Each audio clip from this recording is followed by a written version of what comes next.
ETF index mutual funds నేర్చుకుని stock మార్కెట్లో రాణించాలనుకుంటున్నారా? వెంటనే ఈ నెంబర్కి కాల్ చేయండి. నమస్కారం, నేను రమారావి. నేను మీలో చాలామందికి తెలుసు. నేను ఇవాళ మీకు తెలియటానికి ముందు నేను తెలియను, నేను ఇలా చేయగలనని కూడా నాకు ఆ రోజు తెలియదు. మచిలీపట్నం దగ్గర ఒక చిన్న పల్లెటూరు మాది. అయితే పల్లెటూరు చిన్నదే కానీ మాకు ఒక సంస్కృత కళాశాల ఒకటి ఉంది. చాలా పురాతనమైంది, దాదాపుగా 100 సంవత్సరాలు ఉంది. దాన్ని మా తాతగారే స్థాపించారు. మా కుటుంబం అంతా సంస్కృతమే చదువుకున్నాం. నేను కూడా అక్కడే చదివాను. అయితే చదువుకునే రోజులు అంత శ్రద్ధాళువైన విద్యార్థిని కాను. నేను బాగా చదవలా, కానీ స్కూలు కాలేజీ పాఠాలతో పాటుగా ఎక్కువగా పుస్తకాలు, కథలు, నవలలు, ఆ తర్వాత వార్తలు చదివే అలవాటు ఉండేది బాగా. అయితే చిన్నప్పటి నా కాలక్షేపపు పుస్తకాల పఠనము ఇవాళ నన్ను ఇక్కడ నుంచోబెట్టింది. చదువు అయిన తర్వాత అంటే BAOL అయింది. తర్వాత శిక్షాశాస్త్రి అంటారు సంస్కృతంలో BEd, ఇది నేను తిరుపతిలో చదివాను. దాని తర్వాత నా వివాహం అయింది, నేను హైదరాబాద్ వచ్చేసాను. కొన్ని జూనియర్ కళాశాలలో నేను సంస్కృతం లెక్చరర్గా పనిచేసేదాన్ని. కొంతకాలం ఉద్యోగం చేశాను. తర్వాత దాదాపుగా ఒక 10 సంవత్సరాల పాటు ఫ్రీలాన్స్ టీచింగే, అంటే ఇంట్లోనే ఉండేదాన్ని, ఇంటి పనులు చూసుకునేదాన్ని, చుట్టాలని పక్కాలని చూస్తుండేదాన్ని. ఎవరైనా సంస్కృతంలో ఫలానా శ్లోకానికి అర్థం చెప్పమన్నా, లేదా ఇంటర్మీడియట్ పాఠం చెప్పమన్నా, ఏదైనా స్తోత్రం చెప్పమన్నా దానికి ఏం ఛార్జ్ చేయకుండానే ఊరికే అలా పాఠాలు సరదాగా చెప్తుండేదాన్ని. దాంతోపాటుగా ఏవైనా చిన్న చిన్న సమస్యలకి సమాధానం చెప్పటం ఒక నా ప్రవృత్తిగా ఉండేది. చిన్న ప్రశ్నలు, అంటే ఇలా సమస్య వచ్చింది, ఏం చేయాలో తెలియట్లేదు, అలా సాల్వేషన్స్ కోసం అడుగుతుండేవాళ్ళు.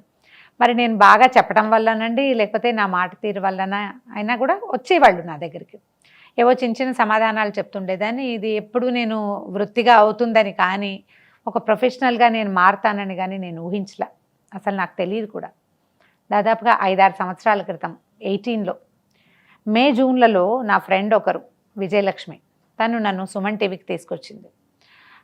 వీళ్ళకి కథలు చెప్పాలి, వాళ్ళు మామ్ అని ఒక వింగ్ పెట్టుకున్నారు, దాంట్లోకి స్టోరీస్ చెప్పడానికి అని.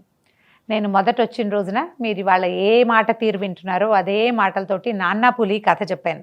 ఇలాంటి కథలు ఇదే డిక్షన్తో, ఇదే ధోరణితోటి, ఇదే భాష ఇలాగే కావాలని అడిగారు. అదొక చిన్న ప్రయత్నమే, పెద్దగా దానికోసం నేను ట్రై చేసింది ఏం లేదు. ఇంటికి వెళ్ళాక మా ఇంట్లో వాళ్ళు కూడా ఒప్పుకున్నారు. నాకు ఇంట్లో పెద్ద ఎంకరేజ్మెంట్ ఏం దొరకల, కాకపోతే డిస్కరేజ్ కూడా తెలియదు, ఏదో చేస్తుంది చెయ్యని అనుకున్నారు. అయితే ఈ చెయ్యని ప్రయత్నము మొదట 1-2 నెలల పాటు రకరకాల కథలు ఏవో నాకు వచ్చినవే, వాటి కోసం నేను చదవలేదు చూడలేదని నాకు తెలిసిన కథలే ఓ కథ చెప్పటం, దాని మీద ఏదో చిన్న డిస్కషన్ లాగా చేయటం. 2 నెలల తర్వాత నేను ఇక్కడ గెస్ట్గా మారాను అనమాట. తర్వాత నుంచి మీరు రెగ్యులర్గా మాతో పని చేయండి అన్నారు. ఈ పని చేయటం మొదలుపెట్టాక అప్పటిదాకా నాకు సీరియస్నెస్సే లేదు. అండ్ మోస్ట్లీ అసలు సరిగా ఏం చెప్పాలంటే నేను కెమెరా ఫ్రెండ్లీయే కాను. అసలు కెమెరా వైపు సరిగా చూడడం కానీ, ఒక చక్కటి ఫోటో కూడా లేదు నా చిన్నప్పటి నుంచి నాకు. అసలు ఏ ఫోటోల్లోనూ నేను దాన్ని సరిగ్గా ఫేస్ చేయటము, చిన్ డౌన్ చేయటము అవి చేతకావు నాకు. నేను ఆ కెమెరా ముందు నేను వాళ్ళని ఎంత ఇబ్బంది పెట్టానో, వాళ్ళు నాతో ఎన్ని తంటాలు పడ్డారో తెలియదు. కానీ ఇప్పుడు నాకు కెమెరా తెలియకపోవడం అన్న మాటే ఈ రోజున లేదు. దాదాపుగా 5 సంవత్సరాల నుంచి నేను యూట్యూబ్లో దేశ విదేశాల్లో ఉన్న వాళ్ళ తెలుగు వాళ్ళందరికీ పరిచితురాలుగా, చాలామంది ఇళ్లలో పెద్దక్కయ్యగానో, మేనత్తగానో, పెద్దమ్మగానో, పిన్నిగానో, ఒక చాలా పరిచయం ఉన్న స్నేహితురాలుగాను ఫిక్స్ అయిపోయాను.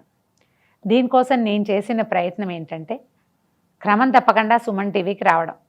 దాంతోపాటు నేను చిన్నప్పుడు చదివిన కథలు, పుస్తకాలు వాటితో పాటుగా ఇక కంటిన్యూస్గా చదవటం. ఇది అనుకోకుండా నాకు లభించిన, అంటే నా జీవితం నాకు ఇచ్చిన రెండో అవకాశం. ఇలా 40 సంవత్సరాలు దాటిన తర్వాత 50కి దగ్గర పడుతున్న క్రమంలో ఎవరికైనా ఒక ప్రొఫెషన్ లభిస్తుందని కానీ, లేదా ఇలా సెటిల్ అవుతారని కానీ ఊహించలేకపోతాం. అయితే ఇప్పుడు నా సెటిల్మెంట్ ఏంటంటే ఇది డబ్బులు, పేరు ప్రఖ్యాతలే కాకుండా ఎవరికైనా ఒక అత్యవసరమైన పరిస్థితుల్లో సహాయపడే ఒక స్నేహితురాలుగా కూడా నన్ను ఫిక్స్ చేసింది. జీవితం నాకు రెండో అవకాశాన్ని ఇచ్చింది. ఈ అవకాశానికి సుమన్ టీవీ వాళ్ళ ప్రోత్సాహం విపరీతంగా ఉంది. వాళ్ళే నా వెన్నుదన్ను. ఇవాల్టి నా ప్లాట్ఫామ్, నన్ను నిలబెట్టిన స్థానం సుమనే. ఈ టీవీలోనే ముందుకొచ్చాను. తర్వాత క్రమంగా నాకేంటంటే రకరకాల అవకాశాలు వచ్చినాయి.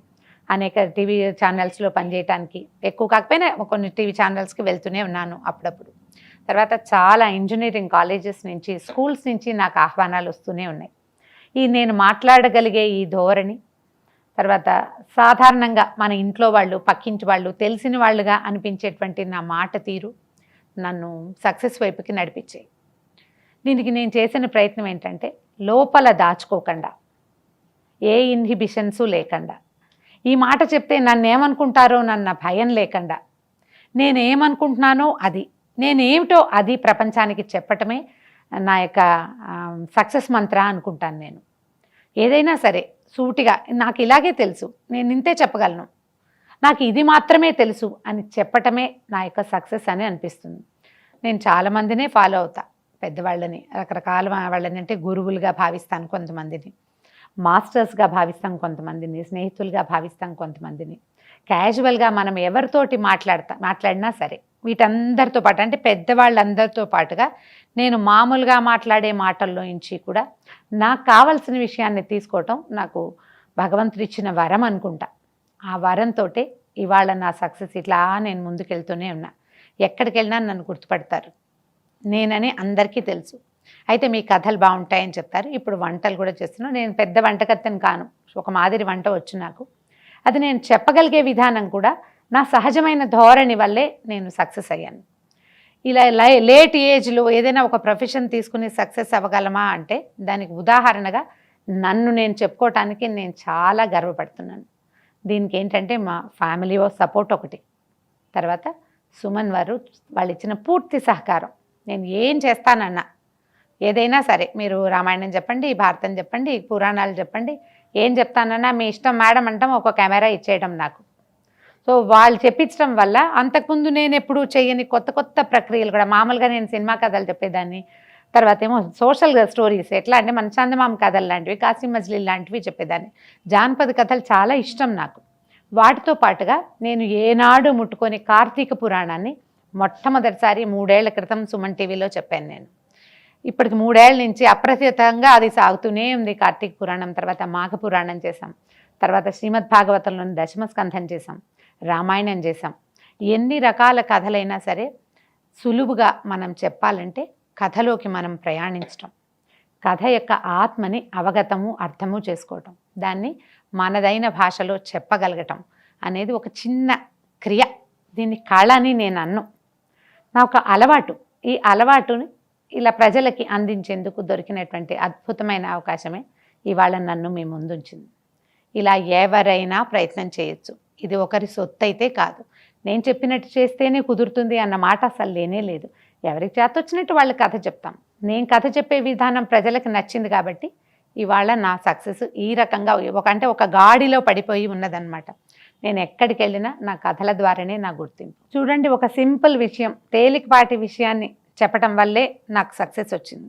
ఇవాళ రేపు చాలామంది స్త్రీలు తమ లేట్ ఏజ్లో కూడా ఏదో ఒక ప్రొఫెషన్ తీసుకుని తమకు చేతనైన విధంగా ఎలా కుదిరితే అట్లా ముందుకు వెళ్ళడానికి ప్రయత్నం చేస్తున్నారు.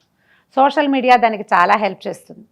అయితే ఏదో చెడు పనికి వెళ్ళిపోకుండా మన పని వరకు మనం చేసుకునేటట్టయితే ఏ ఏజ్లో అయినా కూడా మనం ప్రజలకి చేరువవ్వచ్చు, మనం తీసుకున్న ప్రొఫెషన్లో సక్సెస్ అవ్వచ్చు, మనం సాధారణంగా చేసే క్రియ కూడా మన ప్రొఫెషన్గా ఫిక్స్ అవ్వచ్చు కూడా. దానికి ప్రత్యక్ష ఉదాహరణ నేనే.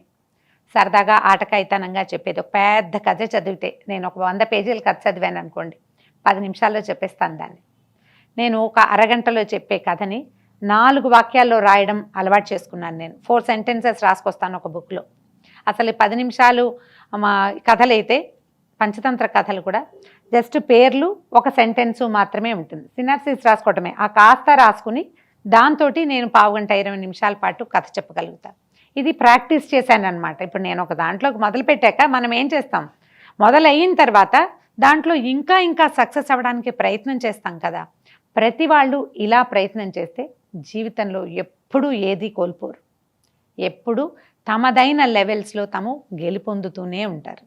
జీవితంలో ఒక భాగంలో గెలుపొందితే వేరే చోట్ల ఉన్న ఓటమిలు మనంత బాధించవు. ఎక్కడో ఇబ్బంది పడుతుంటాము, అనారోగ్యం బాధిస్తుంది, విసగటగా ఉంటుంది, జీవితం మొనాటనస్గా ఉంటుంది, ఇతరులు సహకరించరు. కానీ మన దగ్గర ఉన్న ప్రొఫెషన్లో కానీ మనం అనుకున్న రంగంలో కానీ మనం సక్సెస్ అయ్యామనుకోండి, ఆ పెద్ద గీత ముందు ఈ కష్టాలన్నీ చిన్న చిన్న గీతలుగా ఉంటాయి. జీవితంలో మనకి చేతనైన పనిని నలుగురికి ఉపయోగపడేలాగా, నలుగురికి తెలిసేలాగా చెప్పేందుకు ప్రయత్నం చేయాలి. ఆ పెద్ద గీత మనని ఎప్పుడూ నిలబెడుతుంది, నడిపిస్తూనే ఉంటుంది.